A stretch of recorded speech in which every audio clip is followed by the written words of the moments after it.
أعوذ بالله من الشيطان الرجيم. بسم الله الرحمن الرحيم.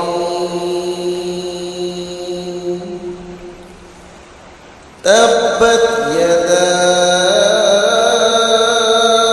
أبي لهب وتب.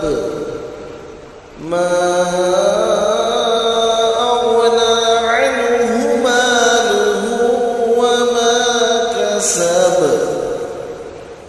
سيصلى